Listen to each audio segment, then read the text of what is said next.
O Senhor esteja convosco. Ele está no meio de nós. Proclamação do Evangelho de Jesus Cristo, segundo Marcos. Glória a vós, Senhor. Naquele tempo, Jesus e seus discípulos atravessavam a Galileia. Ele não queria que ninguém soubesse disso, pois estava ensinando a seus discípulos. E dizia-lhes: O Filho do Homem vai ser entregue nas mãos dos homens e eles o matarão. Mas, 3 dias após sua morte, ele ressuscitará. Os discípulos, porém, não compreendiam estas palavras e tinham medo de perguntar. Eles chegaram a Cafarnaum. Estando em casa, Jesus perguntou-lhes: O que discutíeis pelo caminho? Eles, porém, ficaram calados, pois pelo caminho tinham discutido quem era o maior. Jesus sentou-se, chamou os 12 e lhes disse: Se alguém quiser ser o primeiro, que seja o último de todos e aquele que serve a todos. Em seguida, pegou uma criança, colocou-a no meio deles e, abraçando-a, disse: Quem acolher em meu nome uma dessas crianças, é a mim que está acolhendo. E quem me acolher, está acolhendo não a mim, mas àquele que me enviou. Palavra da salvação. Glória a vós, Senhor. Aleluia, aleluia. Aleluia, aleluia. Aleluia, aleluia, aleluia. Aleluia, aleluia, aleluia, aleluia.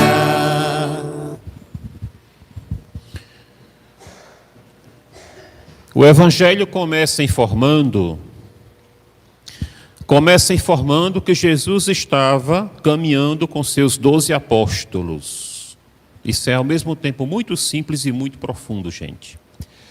Jesus estava caminhando com seus 12 apóstolos e o evangelista informa que Jesus não queria que ninguém soubesse que ele estava passando por aquela região. Que ninguém fique sabendo. Por quê? Mas o evangelista também informa, porque ele estava ensinando aos seus discípulos, aos seus apóstolos. Então vejam vocês como Jesus levava muito a sério esses momentos em que ele estava ensinando a seus apóstolos. Era um momento de escola. Os apóstolos eram os alunos. E Jesus não queria ser interrompido por nada nem por ninguém. Não queria nenhuma interrupção. Momento muito sério, muito profundo.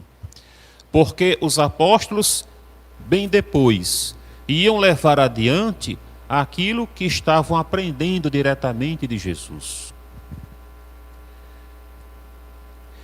E o evangelista diz também que das muitas lições que Jesus passava naquele momento para seus apóstolos estava essa: o Filho do Homem será entregue nas mãos dos anciãos, dos sumos sacerdotes, dos mestres da lei, será preso, será torturado, será assassinado, mas ressuscitará ao 3º dia.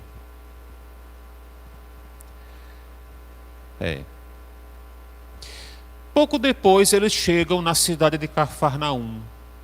Para quem não se lembra, Cafarnaum foi a cidade na qual Jesus residiu durante sua vida pública.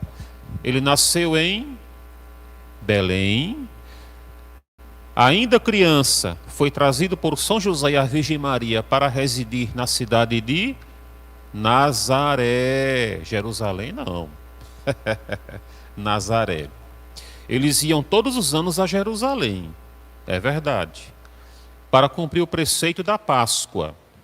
Mas residir da infância até os 30 anos, foi na cidade de Nazaré. Quando ele foi batizado, então, fez aquele retiro de 40 dias, e daí por diante começou sua missão, é a vida pública. Então, durante a vida pública, Jesus morava em Cafarnaum, tá?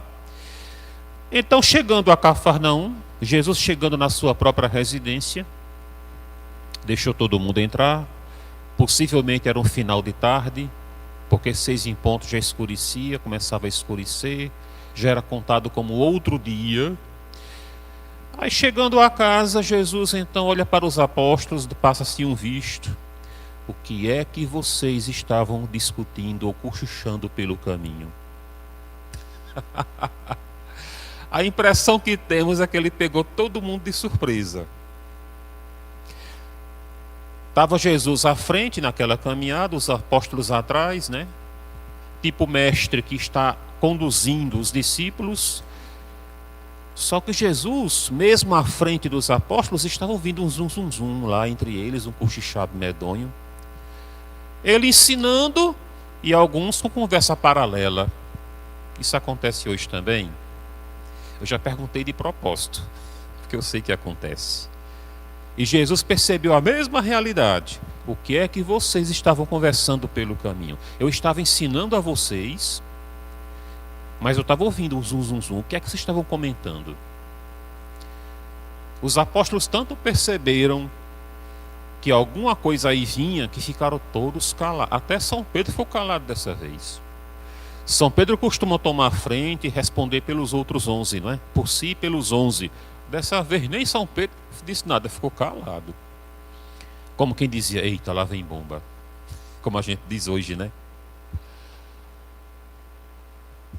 Aí o evangelista Marcos informa, os apóstolos estavam debatendo pelo caminho, lá entre eles, enquanto Jesus ensinava, estavam debatendo quem era o mais importante entre eles, quem era o primeiro de todos eles.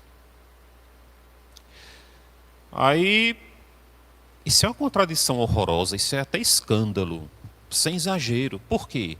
Porque Jesus ensinando, falando, dizendo que ele sacrificaria sua vida por todos, num supremo gesto de humildade, e seus apóstolos, seus alunos, seus aprendizes discutindo quem era o mais importante. Vê se pode um negócio desse. Isso é revoltante, isso é vergonhoso.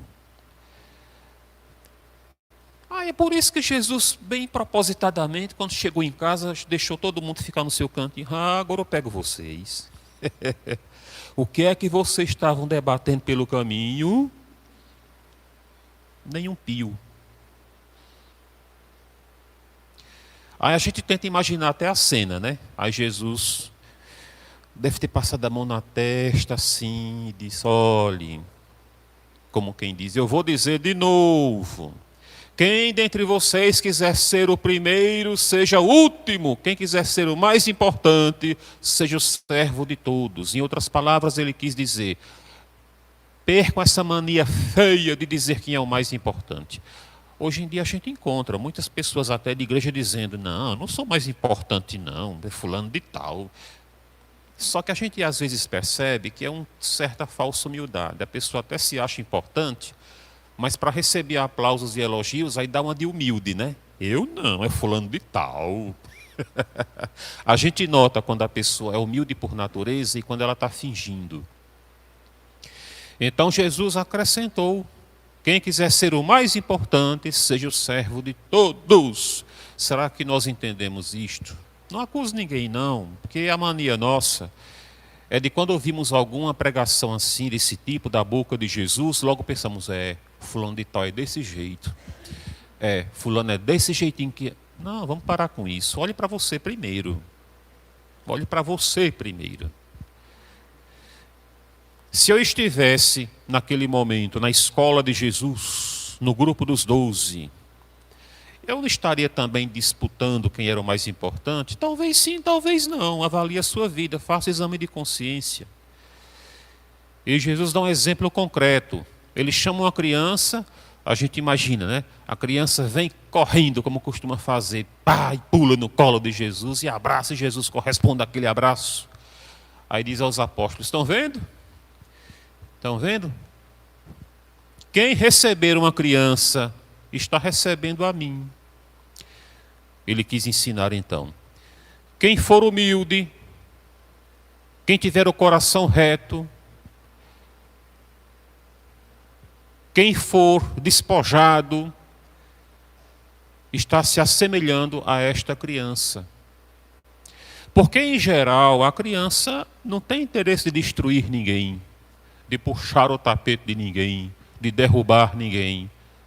Quando a criança faz isso, ela faz porque é o que ela vê à sua volta. Não é que isso partiu de dentro dela, não. Certo? Então, Jesus aponta uma criança como um modelo a ser seguido. Isso foi um tapa sem mão no rosto dos seus 12 apóstolos.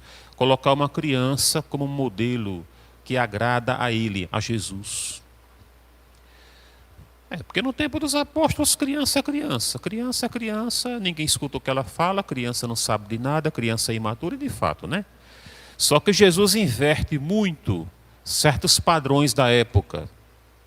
Ele adota uma criança como sendo um modelo que agrada à vontade do Pai Celeste, pela sua retidão, pureza de coração, e vocês sabem disso também, né? Na segunda leitura, que hoje é da carta de São Tiago, hoje variou, viu? Não é da carta de São Paulo, não, porque quase todo domingo, leitura da carta de São Paulo, leitura da carta de São Paulo. Hoje variou, hoje é São Tiago. Aliás, na matriz aconteceu isso. De tão acostumado que estamos com carta de São Paulo, o leitor foi até a estante, o ambão, a mesa da palavra, aí começou, leitura da carta de São Paulo. Aí quando viu Tiago, disse Tiago. Aí ficou Paulo Tiago. É o costume que a pessoa tem, não é? Já vem no automático, leitura da carta de São Paulo Tiago. Não existe Paulo Tiago. Né? O que é que São Tiago está dizendo aí? Deixa eu ver aqui o texto.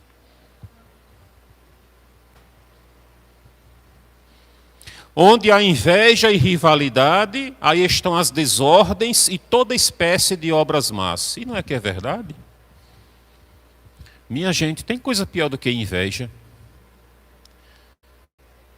Eu acho que vocês, pelo menos uma vez na vida, já foram vítima da inveja de alguém. Ou, pelo menos uma vez na vida, nós já invejamos alguém também. Ou vergonha, ou tristeza isso. É impressionante como certos cristãos ficam tristes, de cabeça baixa, quando vê o outro crescendo, sendo bem-sucedido, bem-quisto, aplaudido. Puxa vida, é impressionante uma coisa dessas, no mau sentido.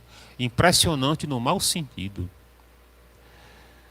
Porque se o outro está tendo sucesso, está progredindo, está sendo aplaudido e é bem-quisto, minha reação devia ser de alegria, felicidade pelo progresso do outro. Mas tem gente que fica para baixo. Como é que pode uma coisa dessas? Entre cristãos pode acontecer isso?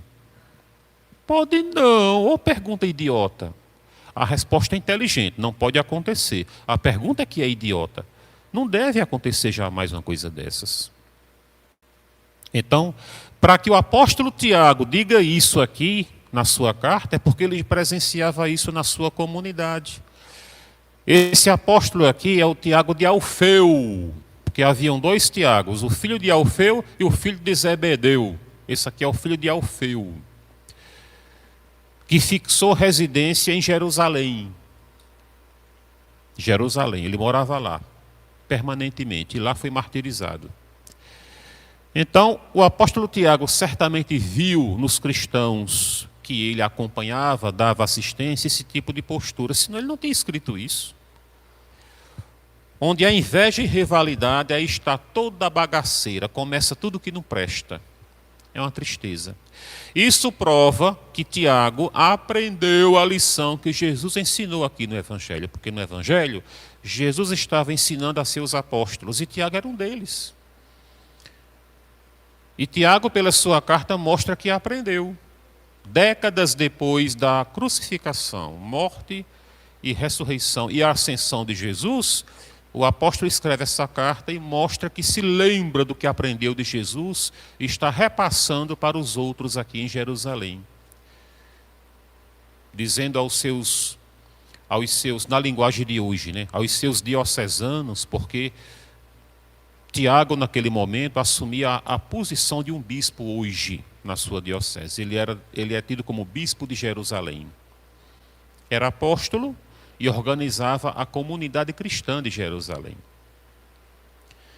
Então é muito importante tomar para nós essa lição também. Quando vocês perceberem qualquer mau cheiro, porque é um fedor horrível, qualquer mau cheiro de inveja, de disputa, de rivalidade, fiquem precavidos, peçam a luz do Espírito Santo e de alguma forma procurem colocar o perfume que vem de Jesus, o perfume da humildade, do despojamento, de doar-se pelos outros. É isso que falta em muitas e muitas situações. E essa primeira leitura, livro da sabedoria. É interessante como nessa leitura aqui, vemos como a presença da pessoa humilde, da pessoa correta, incomoda os presunçosos. E é verdade, viu? Veja que a leitura começa dizendo: os maus dizem, armemos ciladas ao justo, porque sua presença nos incomoda. Puxa vida, não é que é verdade?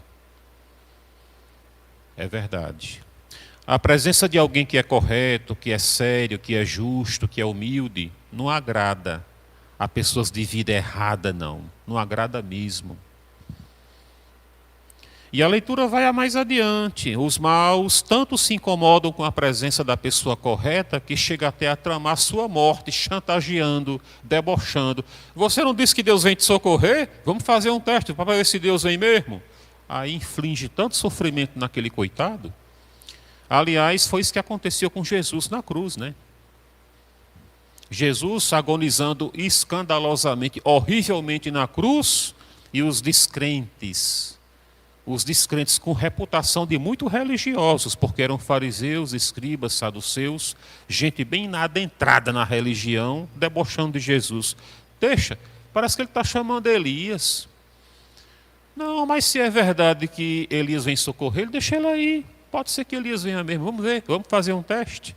Pois é, o próprio Jesus é identificado como o justo sofredor.